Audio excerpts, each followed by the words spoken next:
Hello friends, प्रज्ञा smart classes में आप लोगों का स्वागत है। आज हम लोग अपनी कॉम्पिटेंस साइंस में काफ़ी इजी और इंटरेस्टिंग टॉपिक और इम्पोर्टेंट तो है ही प्रकाश संश्लेषण या फोटोसिंथेसिस पढ़ेंगे, जो शायद आप लोग पहले से बहुत कुछ जानते हैं। तो हम लोग फटाफट इसको पढ़ लेते हैं।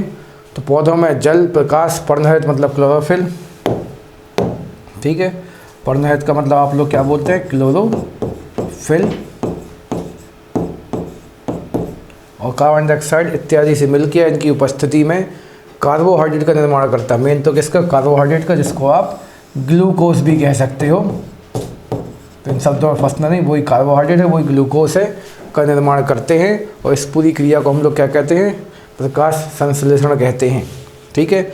इस पर थोड़ी सी चर्चा कर लें हम लोग कि प्रकाश संश्लेषण में तो आपको ये याद रखना है, कार्बन डाइऑक्साइड के कितने अणु रहते हैं? 6 अणु रहते हैं। पानी के कितने अणु भाग लेते हैं? तो आप बोलेंगे 12 अणु भाग लेते हैं। और बीच में उपस्थिति किस किस की होती है? तो आप बोलेंगे प्रकाश की उपस्थिति अनिवार्य है और साथ में क्लोरोफिल। तो इन दोनों की उपस्थिति आती है परीक्षा में कि किस किस की उपस्थिति में। तो ये क्रिया में भाग तो नहीं लेते, लेकिन इनकी उपस्थिति जरूरी है।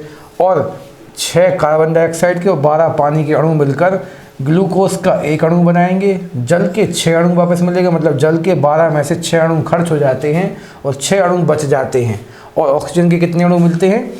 6 अणु मिलते हैं। और एक चीज़ आप लोगों को ये भी याद रखना है कि प्रकाश संश्लेषण की क्रिया में ऑक्सीजन जो है एक व्यर्थ पदार्थ के रूप में उत्पन्न होता है। मतलब पौधे जो हैं इस ऑक्सीजन का उपयोग कुछ खास नहीं करते हैं, पूरी की पूरी क्या कर देते? त्याग देते हैं। और हम लोग त्यागते किस चीज़ को हैं? तो उसको हम लोग व्यर्थ पदार्थ या वेस्ट मटेरियल कहते हैं। तो प्रकाश संश्लेषण की क्रिया में O2 जो है व्यर्थ पदार्थ माना जाता है, ठीक है। तो क्वेश्चन क्या क्या बनते हैं? कार्बन डाइऑक्साइड के कितने अणु भाग लेते हैं? तो 6। पानी के कितने अणु भाग लेते हैं? तो 12, ठीक है। और जल का कितने अणु बचते हैं? तो आप बोलेंगे प्राप्त होते तो 6 है। और ग्लूकोज का केवल 1 अणु। और साथ में आपको ये समीकरण को भी संतुष्ट करते रहना चाहिए। आप देखें यहाँ पे कार्बन 6 है, तो यहाँ भी कार्बन कितने हैं? 6 हैं।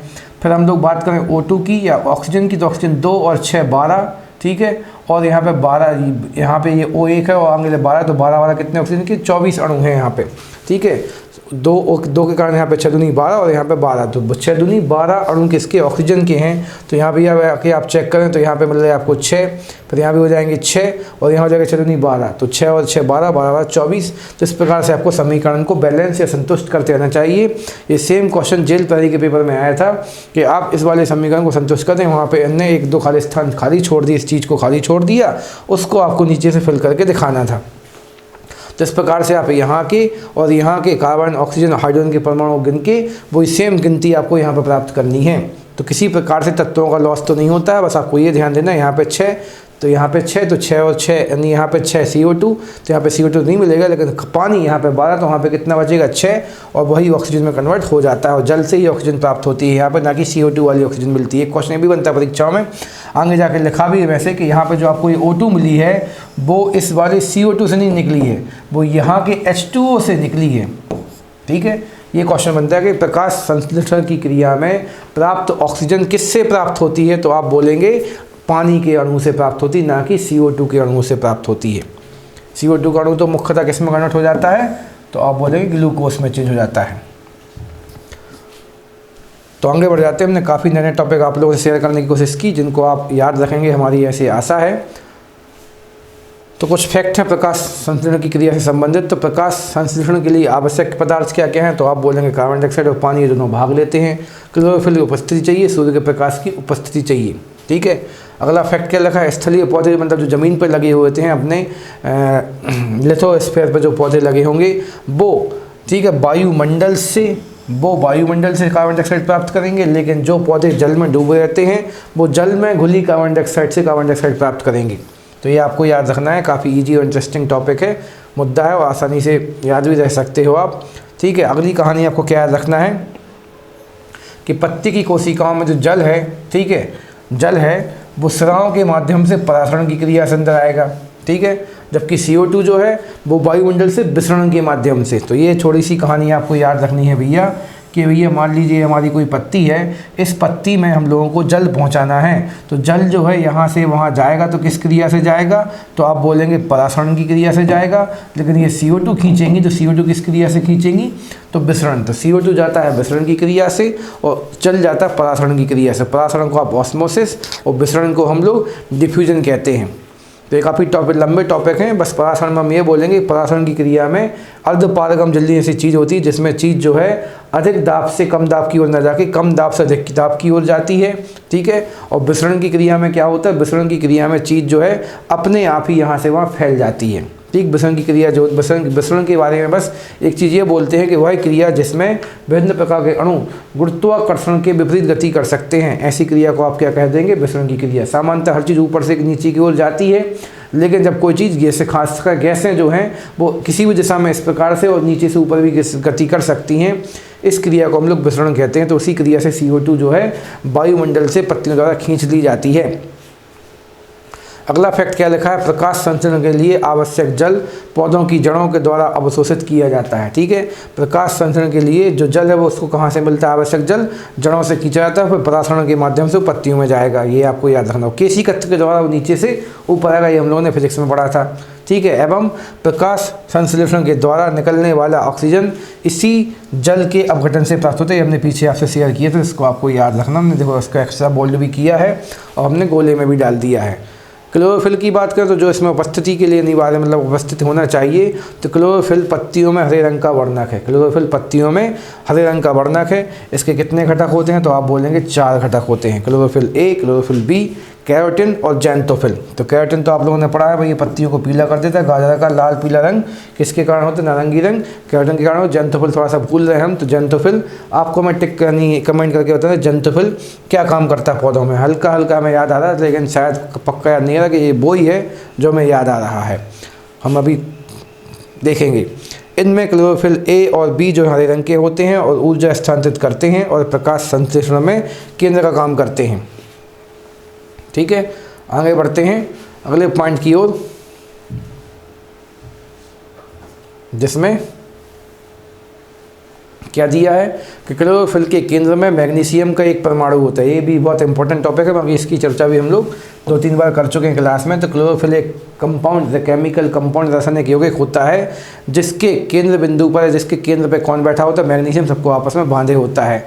अगला पॉइंट हम लोगों को पता है सूर्य के प्रकाश में 7 रंग होते हैं, पूरी फिजिक्स आप लोग पढ़ चुके हैं हमारे साथ भी। तो क्लोरोफिल के पास 7 रंग होते हैं, उन 7 रंगों में से मुख्यतः वो बैंगनी, नीला और लाल रंग को ग्रहण करता है, ठीक है। बैंगनी, नीला और लाल रंग को ग्रहण करता है, लेकिन प्रकाश संचरण की दर मतलब स्पीड सबसे ज़्यादा होती है लाल रंग में, ठीक है। और बैंगनी रंग में कैसी होती है, तो आप बोलेंगे कम होती है, ठीक है। कृपया ध्यान दें और पढ़ाई पर थोड़ा सा और फोकस बढ़ाएं। आगे बढ़ते हैं।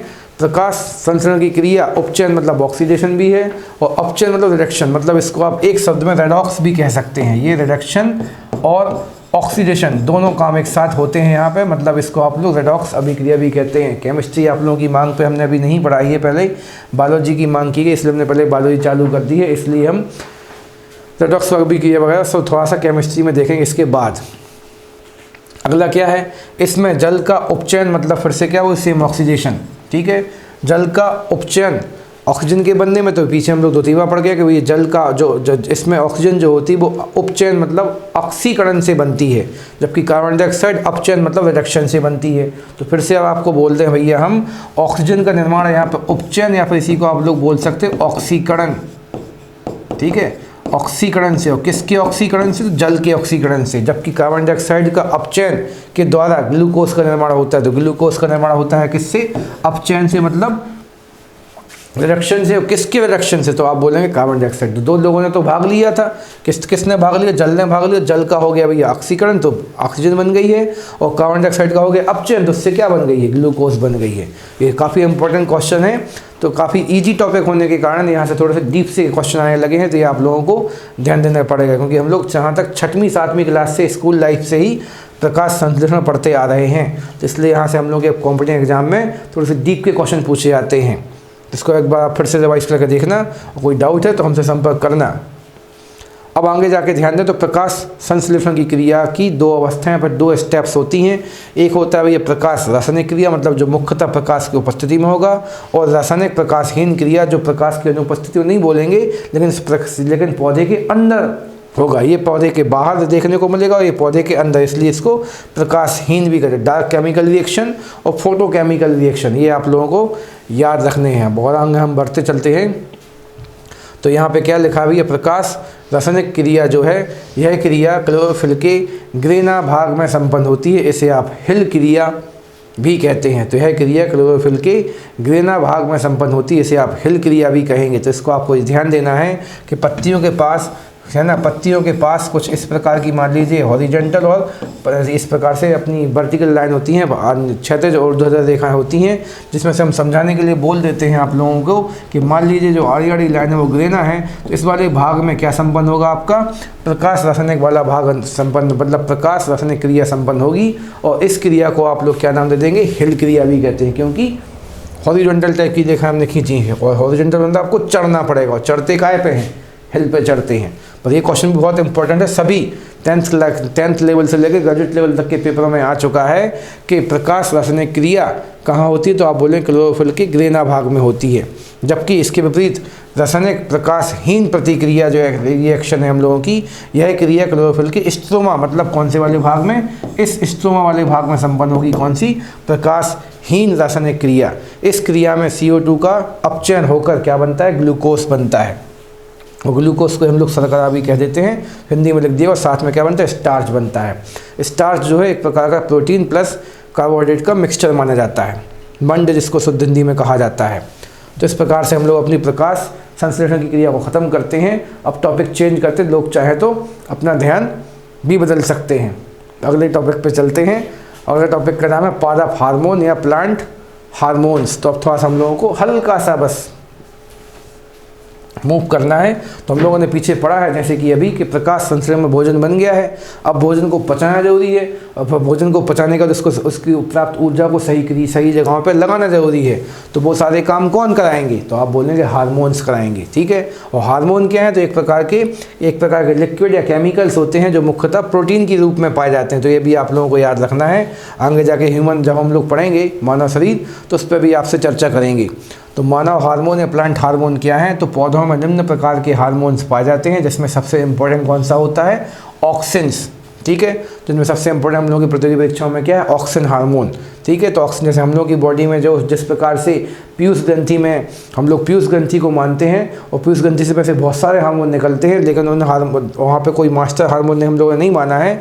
लेकिन पौधों में पीयूष ग्रंथि के समान हम लोगों के शरीर से किसकी तुलना करनी है, आपको ऑक्सिन हार्मोन की तुलना करनी है। तो इसकी खोज महान जीव वैज्ञानिक डार्विन साहब ने की थी, हम लोग इसको जैव विकास में पढ़ चुके हैं, ठीक है। और ये पौधों की वृद्धि को नियंत्रित करता है, कितना लंबा होना कितना लंबा नहीं होना है, ये कौन निर्धारित करेगा, तो हमारा ये ऑक्सिन हार्मोन निर्धारित करेगा। इसका निर्माण पौधे के ऊपरी हिस्सों में होता है। इसका निर्माण कहाँ होता है, पौधे के ऊपरी हिस्सों, मतलब पत्ती वाले भागों में होगा मुख्य रूप से। इसके काम देखें तो ये सारे काम अच्छे कर, क्योंकि एक तो ये नियंत्रक हार्मोन है, ठीक है। नियंत्रक हार्मोन है, इसका मतलब ये आपके पौधे के आसपास लगने वाले खरपतवार को स्वयं नष्ट कर सकता है या कर देता है, ठीक है। इसके द्वारा आने से एक फल प्राप्त किए जाए, हमने पीछे आने से एक फल पढ़ा था कि जिनमें अंडाणु शुक्राणु का मेल नहीं हो पाएगा, मतलब बिना किसी निषेचन के ही जब फल बन जाएगा, ठीक है, तो वो आने से एक फलन था, तो ये ऑक्सिन के द्वारा ही होता है, ये आपको याद रखना। तो यहाँ से आप पीछे की चीज़ को यहाँ पे लिंक आपको करते आना चाहिए। और यह फसलों को गिरने से बचाता है, क्योंकि फसल जो है अपने आप ऐसी खड़ी होती है तो अपने आप ना गिर पाए, उसको मजबूती प्रदान कौन करेगा, तो आप बोलेंगे ऑक्सिन। तो सारे अच्छे काम कौन करता है, ऑक्सिन करता है, और इसको नियंत्रक हार्मोन भी कहेंगे, it is called controller hormone also. चले आगे अगले टॉपिक पे। तो दूसरा हार्मोन कौन सा है इंपॉर्टेंट हम लोगों का, जिब्रेलिन्स। तो जिब्रा को आप जेब्रा से जोड़ दें, और जिराफ से जोड़ दें आप, और जिराफ कैसा होता है, लंबा होता है। तो ये पौधे की मुख्यतः लंबाई बढ़ाता है। लंबाई जो बढ़ाएगा पौधे की, कौन बढ़ाएगा, तो जिब्रेलिन हार्मोन बढ़ाएगा। देखिए पौधा धीरे धीरे लंबा होता जा रहा है, और यहाँ पे जवान हो चुका है एकदम। अभी आरक्षक की भर्ती का फॉर्म डालेगा, इसलिए कॉम्पिटिशन बढ़ेगी। तो आप लोग फटाफट पढ़ाई करके नौकरी ले ली, नहीं तो आगे जाके कॉम्पिटिशन बढ़नी है लगातार। तो हमसे मत बोलना आपने हमें नहीं चेताया। तो जिब्रेलिन की खोज जापानी वैज्ञानिक कुरोसावा साहब ने की थी, ठीक है। तो इसका मेन काम क्या है, बौने पौधे को लंबा करते हैं। देखिए ये बौना पौधा कैसा हो चुका है, लंबा हो चुका है, ठीक, जिब्रेलिन के कारण। तो जिब्रेलिन को आपको यहाँ पे जेब्रा से ही जोड़ पा रहे हैं, इसको जिराफ से जोड़िए। और जिराफ कैसा होता है, लंबा होता है। तो जी से जिराफ और जी से जिब्रेलिन। यह फूल बनने में मदद करेगा साथ में, ठीक है। मेन तो पौधे को लंबा कर देगा, और लंबे होते हैं किससे, फूल फल, और फल से होने के बीज, और उससे पौधा क्या होगा, लंबा होगा। तो फूल बनने में मदद करेगा। बाकी फूल बनने में मदद करेगा आगे जाके खिला, तो बनने में मदद ये करेगा, और खिलाएगा कौन, तो अभी आगे जाके हम लोग बोलेंगे फूलों को खिलाता कौन है। खिलाता मतलब खिलने में सहायता करता है, तो आप उसके लिए आंसर लाएंगे फ्लोरीजेंस। इसी पे क्लास में लोग अभी आगे जाके पढ़ेंगे, इस पर थोड़ा सा आप लोग ध्यान दे के चलना। लाल कर दें इसको, है ना। तो फूलों को बनने में मदद ये करेगा, खिलाएगा आगे जाके वो। ये बीजों की देखो, चूंकि पौधे को लंबा कर रहा है, फूल खिला रहा है, मतलब बीजों की प्रसुप्ति भंग कर देगा। ये जागो, उठो, काम करो, लंबे हो जाओ, ठीक है। तो जबरदस्ती करेगा। काष्ठीय पौधों में एघा, जिसको आप लोग कैम्बियम भी पढ़ेंगे हिंदी में, बल्कि कैम्बियम शब्द ज़्यादा इंपॉर्टेंट, हिंदी में भी लिख के दिखा देते हैं हम आपको, कैम्बियम ही चलेगा। कैम्बियम भी जो है, जब हमने जो कल पढ़ा था जाइलम, तो जाइलम नाम का जो टिश्यू था, ऊतक था, वो कैम्बियम की सहायता से ही क्या बनाता है, गोल गोल चकते बनाता है, ठीक है। जिससे हम लोग पौधों की चकते नहीं बोलते, रिंग्स बनाता है, जिससे हम लोग पौधों या वृक्षों की आयु नाप लेते हैं। तो काष्ठीय पौधों में कैम्बियम की सक्रियता को भी कौन बढ़ाएगा, तो जिब्रेलिन ही बढ़ाएगा, ताकि भैया जो स्पष्ट रिंग बने। इसके छिड़काव द्वारा बृहद आकार के फल और फूलों का उत्पादन भी किया जाता है। मतलब बड़े बड़े फल और फूल हम लोग प्राप्त करते हैं, वो कौन से हार्मोन की सहायता से प्राप्त करेंगे, जिब्रेलिन। तो हमने पीछे बोला था सारे के सारे हार्मोन क्या हैं, केमिकल्स हैं। तो इनके छिड़काव से आप बड़े बड़े आकार के फल और फूल प्राप्त कर सकते हैं। तो मतलब इनको कृत्रिम रूप से भी प्राप्त किया जा सकता है।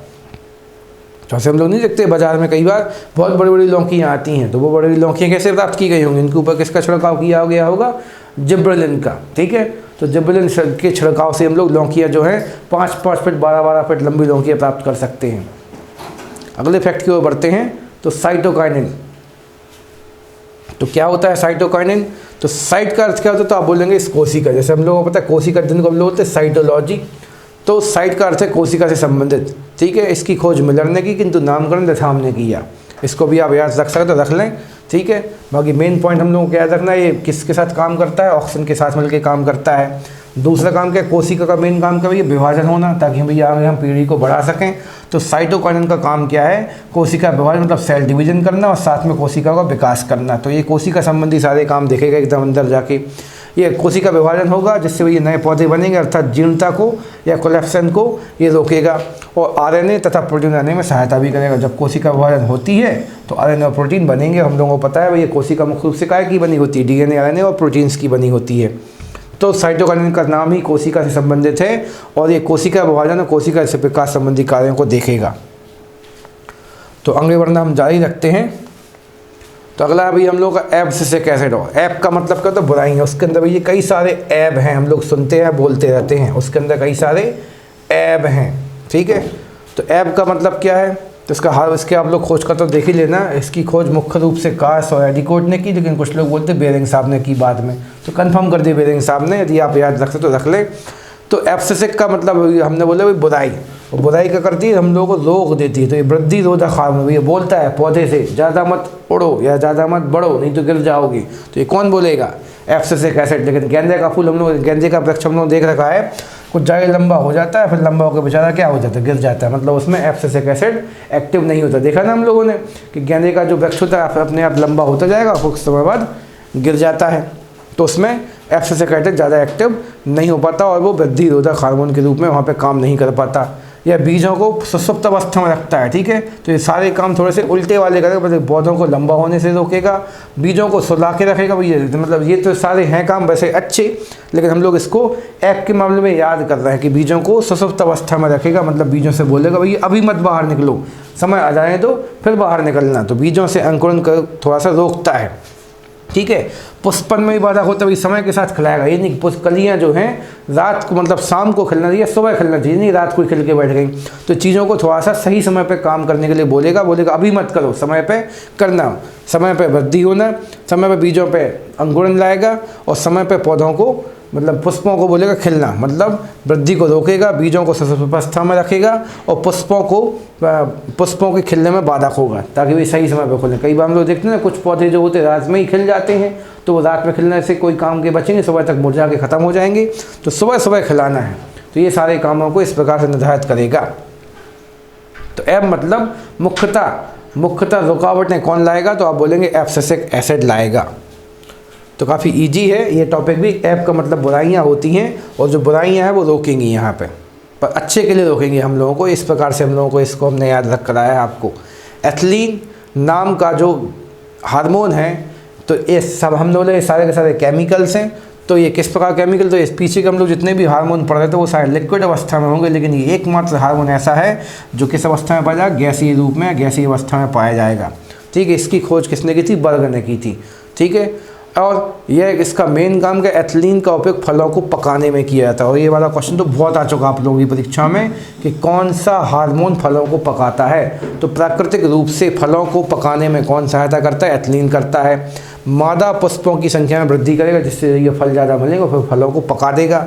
ठीक है, और एक क्वेश्चन आप लोगों को याद रखना है, एसिटिलीन, आगे जाके पढ़ेंगे हम लोग अपनी केमिस्ट्री में भी। तो एसिटिलीन नाम का जो हार्मोन है, ठीक है, इसको हम लोग कृत्रिम रूप से बनाएंगे। ये प्राकृतिक रूप से पौधों में होता है, इसको हम लोग कृत्रिम रूप से बनाएंगे। तो एसिटिलीन नाम का हार्मोन जो है फलों को कृत्रिम रूप से पकाने में सहायता करता है। फलों को कृत्रिम मतलब आर्टिफिशियल रूप से, फलों मतलब फ्रूट्स को, फलों को कृत्रिम रूप से पकाने में सहायता करता है। तो यदि कोई फल प्राकृतिक रूप से नहीं पक के आ पाया, मतलब उसके अंदर एथिलीन सक्रिय नहीं हो पाया था, तो उसके ऊपर हम लोग किसका छिड़काव करेंगे अब, तो लंबा करने के लिए अब जिब्रेलिन का छिड़काव करेंगे, लेकिन पकाने के लिए किसका छिड़काव करेंगे, एसिटिलीन का। और जिन लोगों ने केमिस्ट्री थोड़ी बहुत पढ़ रखी है, तो आप लोगों ने केमिस्ट्री में पढ़ा होगा कि एथिलीन का सूत्र होता है CH2 डबल बॉन्ड CH2। तो ये प्राकृतिक रूप से पौधे के अंदर होता है, लेकिन एसिटिलीन का सूत्र क्या होता है, तो CH ट्रिपल बॉन्ड CH। तो ये कृत्रिम रूप से हम लोगों को बनाना पड़ता है, तो इसको आप लोग थोड़ा सा याद रखें। तो एथिलीन पका देगा, तो पकाने का मतलब क्या है भाई, पत्तियों को, पुष्पों को, फूलों को, सबको बिलगन मतलब अलग अलग कर देगा। ठीक, खिला देगा एक प्रकार से, पत्तियों पुष्पों को बिलगन के लिए प्रेरित करता है। ठीक है, तो इसका मेन काम तो आपको ये याद रखना है, ये फलों को पकाता है। ठीक है, और पीछे वाला जिब्रेलिन कहते लंबा कर रहा था। जबकि फ्लोरीजेंस की, तो इसको इसके नाम में देखो फ्लोर तो लगा है, फ्लोर या फ्लावर तो आना ही है इसके नाम में। तो इसका मेन काम होता है, हमने जैसे आपको पीछे बताया था कि फूल जो होते पत्तियों से बनते हैं। ठीक है, अर्थात ये फ्लोरीजेंस पत्तियों में बनते हैं, लेकिन फूलों को खिलने में मदद करते हैं। बनेंगे पत्तियों में, हम लोग को पता है पत्तियों से ही फूल, वो फूल से ही क्या बनेंगे, फल बनेंगे। इनका मेन काम है फ्लावर, फ्लोर का मतलब फूल होता है, वो फूलों को खिलने में मदद कौन करता है, तो फ्लोरीजेंस करता है। ऊपर वाले भी ऊपर वाले के प्रेरित करते हैं, लेकिन मदद कौन करेगा, ये करेगा। तो फूलों को खिलाने वाला हार्मोन कौन है, फ्लोरीजेंस। तो इंग्लिश में फूलों को हम लोग बोलते हैं फ्लावर्स। तो फ्लावर वाला हार्मोन ये है। और आगे चलते हैं, तो हम लोगों का अगला हार्मोन है, बल्कि लास्ट हार्मोन कौन है, ट्राउमेटिन। और मेटिन का मतलब तो मिटना। और किसको मिटाएगा, तो कोशिका को नहीं मिटाएगा, किसको मिटाएगा, घावों को मिटाएगा। ठीक है, ये लिखा है यहाँ पर, जख्म भर देगा। तो यह एक प्रकार का डाई कार्बोक्सिलिक अम्ल नाम का अपना यौगिक हार्मोन है, और इसका निर्माण घायल कोशिका में होता है। और कोशिका में ये घायल है तो घावों को ये मिटा देगा, तो घावों को मिटा देगा, अर्थात ये पौधे के जख्मों को भर देता है, पौधों के जख्मों को भर देता कौन, ट्राउमेटिन। तो इस प्रकार से आप लोग हार्मोन्स को समझ के रख सकते हैं। ठीक है, तो इसके नाम से आप लोग काम बनाए थोड़ा सा, ट्राउमेटिन मतलब मिटाना, तो किसको, घावों को मिटाएगा। थोड़ा सा रिवाइज करते हैं, फ्लोरोजेंस तो फूलों को खिलाएगा, एथिलीन फलों को पकाएगा, कृत्रिम रूप से एसिटिलीन पकाएगा। पीछे का रिवाइज की, एफ से मतलब एफ मतलब बुराइयाँ, तो ये पौधे को बढ़ने से रोकेगा, बीजों को सुषुप्त अवस्था में रखेगा, पुष्पों को खिलने से भी रोकेगा, तो रोकने का काम इसका है। ठीक है, और हम लोग और आगे जाते हैं, तो साइटोकाइनिन में हमने कहा था आपको, साइट का अर्थ है कोशिका, तो कोशिका विभाजन में मदद करेगा पौधे की। ठीक है, और हमने इसके पीछे क्या पढ़ा था, तो आप बोलेंगे जिब्रेलिन। तो जिब्रेलिन जिब्रा कैसे, जिब्रा या जिराफ कैसे, लंबा, जिराफ बोले, जिराफ लंबा होता है, तो पौधों को लंबा कर देगा। उसके पहले हम लोगों ने पढ़ा ऑक्सीजन, तो ऑक्सीजन सबसे इंपॉर्टेंट है। तो ये नियंत्रक है, ना कि वृद्धि नियंत्रक, एक मेन चीज़ है, सभी चीज़ों को नियंत्रित करेगा, खरपतवार को नष्ट कर देगा, ठीक, आने से फलन करेगा, फसलों को गिरने से बचाएगा। तो मेन इसका काम है बस ये, सभी प्रकार की वृद्धियों को नियंत्रित करता है, ना ज़्यादा लंबे हो ना ज़्यादा चौड़े हो, ये सारे काम कौन करेगा, तो आप बोलेंगे ऑक्सीजन। तो सबसे इंपॉर्टेंट हार्मोन कौन है, ऑक्सीजन। और इससे ये एक इंपॉर्टेंट व्यक्ति ने भी खोजा था। ठीक है, हार्मोन के एक प्रकार केमिकल हैं और प्रोटीन के रूप में पाए जाते हैं, मुख्यतः लिक्विड अवस्था में होते हैं, लेकिन एकमात्र हार्मोन जो गैस अवस्था में था उसका नाम आपने क्या बताया, हमें एथिलीन बताया है, CH2 डबल बॉन्ड CH2। तो आशा करते हैं आप लोग हार्मोन को सही प्रकार से याद रखेंगे और परीक्षा में सही सही अप्लाई करेंगे, क्योंकि हमने काफ़ी कम और इंपॉर्टेंट चीज़ें बस आपसे शेयर की हैं, तो इसलिए इनको आप आसानी से याद रख के परीक्षा में ऑप्शन के साथ सही सही आंसर पिक करना और अपनी सफलता सुनिश्चित करना। तो आज के लिए फ़िलहाल हम आपसे बता लेते हैं और thank you, best of luck आपको बोलते हैं।